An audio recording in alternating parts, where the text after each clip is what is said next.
नहीं, जब सबूत हैं जी, तो इस पे एफआईआर लॉन्च हो सकती है। एफआईआर तो उन्होंने, देखिए सबूत हर जगह दिए उन्होंने, एफआईआर भी लॉन्च की। वो तो, अब मेरी बात सुनिए ना, नहीं, उन्होंने, मैं ये सवाल आपसे कर रहा हूँ, आपकी पार्टी में एडवोकेट भी हैं, समझदार लोग भी हैं, आप भी काफी योग्य हैं, क्या ये सबूत हैं, तथ्य हैं, प्रूफ हैं, उसके बाद आपकी पार्टी क्यों नहीं जा रही एफआईआर लॉन्च नहीं, होना किसी देखिए किसी सत्य कहेंगे, सत्य लिखेंगे, सत्य चलेंगे।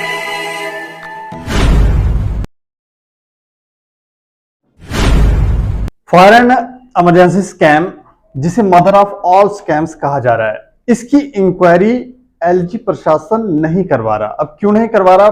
पहले तो चर्चाएं हुई थी कि इसकी इंक्वायरी होने वाली है, भाजपा के लीडर भी ये कह रहे थे कि इंक्वायरी होने वाली है, लेकिन इंक्वायरी नहीं हुई और ये डिले होते होते अब बहुत ज्यादा डिले हो रहा है। लेकिन कुछ चौंकाने वाले तथ्य भी सामने आए। एक शख्स स्वयं सामने आया, उसने बताया, अकाउंट डिटेल दी कि मैंने पेपर के लिए पैसे दिए हैं लेकिन मेरी जॉब नहीं लगी, लेकिन उसके बावजूद भी इंक्वायरी नहीं हो रही। आज इसके ऊपर प्रेस कॉन्फ्रेंस की गई है।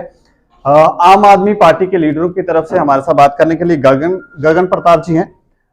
गगन जी, मैं जानना चाह रहा हूं कि क्या इस स्कैम की इंक्वायरी नहीं हो रही, लेकिन आप किस विषय को लेकर आज फायर एंड इमरजेंसी सर्विसेज का जो रिक्रूटमेंट स्कैम है, ये मदर ऑफ ऑल स्कैम्स है, आपने सही कहा। और सबसे पहले खुलासा आम आदमी पार्टी ने इसका किया था जब हमने पूरी तरह से इनको एक्सपोज किया था।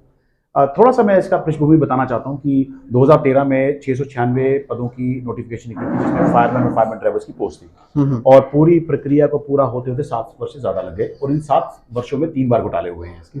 2016 में एक बार, 2018 में एक बार और 2020 में एक बार। बच्चों ने जब देखा कि उनके साथ जो है डिस्क्रिमिनेशन हो रही है, उनसे उनको न्याय नहीं मिला, वो हाई कोर्ट में गए थे, और हाई कोर्ट द्वारा इंस्ट्रक्शंस उनके अनुसार जो है एग्जाम्स को बार बार रिकंडक्ट कराया गया। रिकॉर्ड तब टूट गए शर्मा जी उसमें, जब 2020 में एग्जाम कंडक्ट इनके होने थे, और 20 सितंबर 2020 को इनके एग्जाम होना था, और 19 सितंबर 2020 को पेपर लीक होता है। जी, पेपर बिकता है लाखों करोड़ों रुपए का,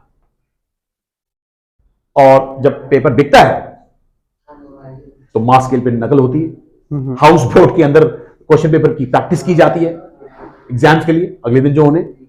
फिर जब एग्जाम की घड़ी आती है तो सुबह भी 20 तारीख को अर्ली मॉर्निंग भी है जो है मोबाइल पे पेपर लीक होता है। लार्ज स्केल इरेगुलरिटीज, इंपर्सनेशन, मास कॉपिंग, और सबसे बड़ी बात है पेपर का बिकना। सबसे पहले जब पेपर बिके लाखों करोड़ में, वो एग्जाम्पल फायर एंड इमरजेंसी, इसलिए इसको कहते हैं मदर ऑफ ऑल स्कैम्स। और परिणाम के क्या हुआ इससे? 8वीं और 10वीं का बच्चा लग गया, कट ऑफ 88 गया था, और पढ़े लिखे युवा जिसमें बीए, एमए, एमफिल, पीएचडी रह गए, जिन्होंने 70, 80% मार्क्स लिए। और डिस्ट्रिक्ट बडगाम और पुलवामा में से ऐसे कितने सारी फैमिलीज हैं जिनके एक परिवार से 2-2, 3-3 सदस्य लगे, और अनेकों परिवार ऐसे जिसमें 4-4, 5-5 सदस्य भी लगे। उसकी लिस्ट हमारे पास पड़ी है, मैं वो आपको थोड़ा दिखाना भी चाहता हूं, थोड़ा सा ब्रीफ मैं आपको कर दूं उसके लिए। ये वो लिस्ट है, आप देखिए कुछ नाम, ये देख लीजिए कुछ नाम, अगर आप खुद पढ़ लें तो वो क्लैरिफाई हो जाएगा। जी, इसका तो हमने खुलासा कर दिया था शर्मा जी। ठीक है। अब हमें इन्हीं एस्पिरेंट से कुछ और तथ्य मिले हैं। एक लड़का, उसका नाम है गजनफर नबी, मैं नाम इसलिए ले रहा हूं क्योंकि वो ओपन हो गया है, उसने पत्रकारों को खुद भी इंटरव्यू दिया, उसका एक एफिडेविट भी सामने आया है। उसने एक एफिडेविट दिया, उसमें कहा है कि वो कुछ भी भुगतने के लिए तैयार है, लेकिन वो इसका खुलासा करके रहेगा, इस भ्रष्टाचार का खुलासा करके रहेगा, और जो बच्चे डिजर्व करते थे उनके लिए वो लड़ेगा, और इसके लिए उसकी सराहना करनी चाहिए। और आज मुझे एक एस्पिरेंट्स का एक मैसेज आया, उन्होंने हमें यह बताया है कि इस लड़के के घर में वो ब्रोकर आया आज के दिन, आज ही पहुंच गया। हाँ, क्योंकि अभी चल पड़ा ना सिस्टम, तूल पकड़ चुकी है बात। उसके घर के बाद तमाशा किया और उसको जान से मारने की धमकी भी दी। मैं तो पहले आपके माध्यम से सरकार से विनती करूंगा कि उसकी सिक्योरिटी मुहैया करवाई जाए, क्योंकि ये एक वो कड़ी है जिससे ये भ्रष्टाचार सामने आएगा पूरी तरीके से। जी, और उसके बाद इसी गजनफर नबी को जो है फिर इसके पहले ये भी सुनने को आया कि जो इन एस्पिरेंट्स के जो एडवोकेट हैं वो एक भाजपा के नेता भी हैं, उन्होंने इनको बताया कि वो एलजी साहब से खुद मिले हैं, वो एडवोकेट साहब, और एलजी साहब ने उनको आश्वासन दिया है कि इनके लिए एक 3 मेंबर कमेटी का गठन किया है इनकी सुनवाई के लिए। लेकिन अभी तक वो 3 मेंबर कमेटी का कोई अता पता नहीं है, कहां वर्चुअल में कोई नजर नहीं आ रही। उसके बाद गजनफर नबी को, इसी शख्स को जो है district headquarters fire and emergency services के श्रीनगर में बुलाया जाता है 3 दिन इसकी इंक्वायरी होती है, इससे पूछताछ की जाती है। 3 दिन, एक दिन तो 4 से लेकर 9 बजे तक शाम को, दूसरे दिन 4 से लेकर 8 बजे तक शाम को, फिर तीसरे दिन 5 बजे से लेकर 7 बजे तक शाम को। 3 दिन इंक्वायरी होती है। उसके बाद इसको राजभवन से कॉल आती है किसी होम डिपार्टमेंट से अफसरों की, या आप राजभवन श्रीनगर आ जाइए और वहां हमें सबूत दे दीजिए आपका कुछ हो रहा है। ना इस कमेटी का पता है, ना जो इंक्वायरी हुई है, जो 3 दिन इंक्वायरी चली उसका कुछ आता पता है, ना ही वो होम डिपार्टमेंट का पता है। सरकार को सब पता है। और इसमें शर्मा जी एक नेक्सस है। नेक्सस जो है भ्रष्ट पॉलिटिशियंस का, भ्रष्ट अधिकारियों को एजेंसी का नेक्सस, इसका भांडाफोड़ होना जरूरी है। और ये बच्चे कह रहे हैं कि सीबीआई जांच करवाओ। अगर आप जेकेपीएससी के एग्जाम रद्द कर सकते हो, एफडब्ल्यू के एग्जाम रद्द कर सकते हो, जेडब्ल्यू आपके जल शक्ति की रद्द कर सकते हो शक के बिना पर, तो ये तो सबूतों की बुना पे हो रहा है। इसको तो फौरन से सीबीआई इंक्वायरी होनी चाहिए। नहीं करवा क्यों नहीं रहे हैं इंक्वायरी? वो इसलिए नहीं करवा रहे, हमें तो ये लगता है, आम आदमी को ये लगता है कि इसमें अच्छे खासे पैमाने पर जो है धांधली हुई है और बड़ी बड़ी मछलियां जो हैं, मछलियां इसमें फंसी हुई है। सरकार नहीं चाहती कि उनके नाम सामने आए। नहीं, जब सबूत हैं जी तो इस पे एफआईआर लॉन्च हो सकती है। एफआईआर तो उन्होंने, देखिए सबूत हर जगह दिए उन्होंने, एफआईआर भी लॉन्च की। वो तो अब मेरी बात सुनिए ना, उन्होंने मैं ये सवाल आपसे कर रहा हूं, आपकी पार्टी में एडवोकेट भी हैं, समझदार लोग भी हैं, आप भी काफी योग्य हैं, क्या ये सबूत हैं, तथ्य हैं, प्रूफ हैं, उसके बाद आपकी पार्टी क्यों नहीं जा रही एफआईआर लॉन्च होना? देखिए इस पूरी चीज का, क्योंकि हर जगह ये कागज दे दिए गए हैं, सुओ मोटो कॉग्निजेंस लेना होगा कोर्ट को। मैटर सब जुडाइज भी था ना कैट में, matter was in the CAT. अब कैट में भी ये कहा कि हम इस पे कार्रवाई, सीबीआई इंक्वायरी हम नहीं करा सकते। जो सीबीआई इंक्वायरी है वो आपकी स्टेट का प्रेरोगेटिव होता है। कोर्ट जहां तक है वो सुओ मोटो कॉग्निजेंस ले सकती है, लेकिन कैट ने इसको फैसला नहीं दिया। और जहां तक रही आपके एफआईआर की बात, तो इन बच्चों ने पता नहीं कहां एफआईआर नहीं, ये तो गवर्नर साहब से मिले। नहीं, मैं आपसे बोल रहा हूं, क्या आप या ये सिर्फ राजनीति है, आकर भाजपा की इमेज खराब करने की प्रयास? और भाजपा की मैंने तो नाम ही नहीं लिया अपने साक्षात्कार में अभी। नहीं, ये तो ज्यादातर एलजी के बारे में जब भी ऐसा कहा जाएगा तो लगता है कि कहीं भाजपा की छवि पर। लेफ्टिनेंट गवर्नर शर्मा साहब कॉन्स्टिट्यूशनल हेड हैं, आपके भी हेड हैं, मेरे भी हेड हैं। अभी तो भाजपा का सवाल तो मैंने उठाना था, पर वो आपने उठा लिया। नहीं, मैं ये कह रहा हूं कि इस पे राजनीति, सिर्फ राजनीति बिल्कुल राजनीति नहीं है, या फिर एफआईआर लॉन्च बिल्कुल राजनीति नहीं है शर्मा जी। इसके सबसे पहले जो खुलासा मैंने ही किया था आम आदमी पार्टी की तरफ से, ये बच्चे मेरे टच में हैं, आप मेरे से उनके नंबर ले सकते हैं, आप उनसे खुद भी डायरेक्टली कॉन्टेक्ट। वो मुझे 2 हफ्ते से बोल रहे थे, सर आप एक बार फिर कीजिए, सिर्फ लोगों के लिए। अगर आप इसको राजनीति समझ लीजिए, मुद्दों की राजनीति। मैं कह रहा हूं, अगर इसको हम कहते हैं राजनीति तो बिल्कुल कहिए, राजनीति करना कोई गुनाह नहीं है। एक डॉक्टर का काम है इलाज करना पेशेंट्स का, एक इंजीनियर का काम है अपनी मशीनरी को ठीक रखना, और एक विपक्ष के राजनीति का काम है राजनीति को स्वच्छ करना। और अगर ये राजनीति है तो ये मुद्दों की राजनीति।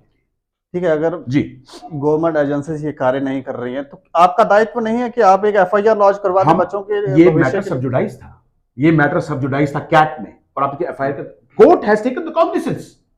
ये तो 2013 से सिलसिला चल रहा है, जब तो हमें जानकारी भी नहीं थी इसकी। मुझे खुद इसकी जानकारी तो 2 साल पहले हुई। ऐसी कितनी सारी चीजें हमें जानकारी नहीं है, लेकिन जब वो इरप्ट होती हैं तब हमें पता ही हो रहा है। तो ये तो 7 साल में 3 बार घोटाले, प्रिंसिपल सेक्रेटरी ने खुद माना। आप एफआईआर की बात करते हैं, प्रिंसिपल सेक्रेटरी सरकार का नुमाइंदा है, वो कहता है कि इसमें धांधली हुई। अब बीजेपी और पीडीपी का नाम ले लेता हूं मैं। 2016 में पीडीपी और बीजेपी की सरकार थी, जब कहा गया इसमें धांधली हुई, उन्हीं के नाक के तले धांधली हुई। आज गवर्नर साहब के नाक के तले धांधली हो रही है। अगर आप ये कहें, अगर इसको हम ये चश्मा पहन के बात करें बीजेपी की, तो इसमें मैं बिल्कुल संकोच नहीं करूंगा। पहले भी बीजेपी और पीडीपी के नाक के तले धांधली हुई, आज भी प्रॉक्सी रूल भाजपा का चल रहा है, उनके नीचे भी धांधली हो रही है। एक अपोजिशन के नाते मैं बोल सकता हूं, जहां पर सरकार अच्छा काम करेगी आम आदमी पार्टी तारीफ करेगी, जहां सरकार गलत काम करेगी, सरकार जो है जो आम आदमी पार्टी है उसको लोग सामने एक्सपोज करेंगे। यही विपक्ष का काम है, मुद्दों की राजनीति करना ही हमारा दायित्व है।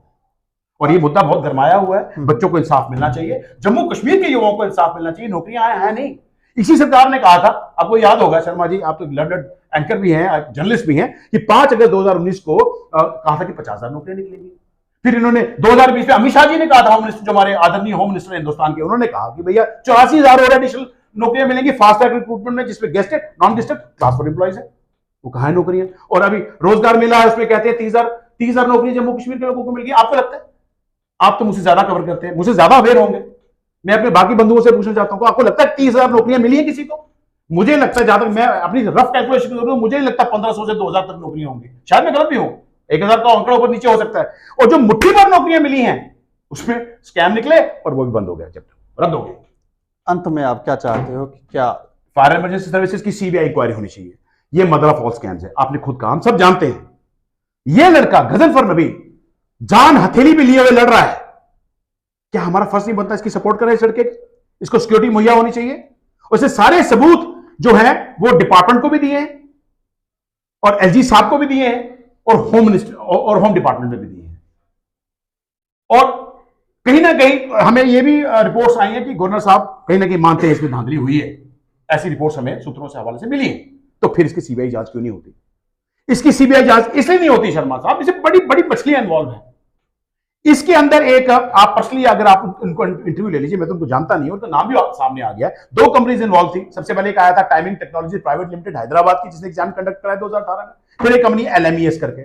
बाद में पाया यह जाता है कि उनका जो आपका डायरेक्टर है उसे में उसका नाम है महाराज कृष्ण वल्ली। ये तो अभिनव शर्मा जी ने भी, जो इनके एडवोकेट है एस्पिरेंट्स के, जो भाजपा के नेता भी हैं, एक लर्नड एडवोकेट, उन्होंने भी इसका खुलासा किया। नाम भी सामने है, कंपनियां भी सामने हैं, लीजिए एक्शन।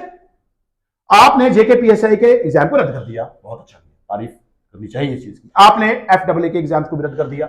आपने जेईई सिविल जल शक्ति डिपार्टमेंट के एग्जाम को भी रद्द कर दिया, शक की बुना पे। फिर उसकी सीबीआई इंक्वायरी चल रही है, सामने लोग आ रहे हैं, भाजपा के डीडीसी मेंबर भी आ रहे हैं जिन्होंने पेपर बेचा है।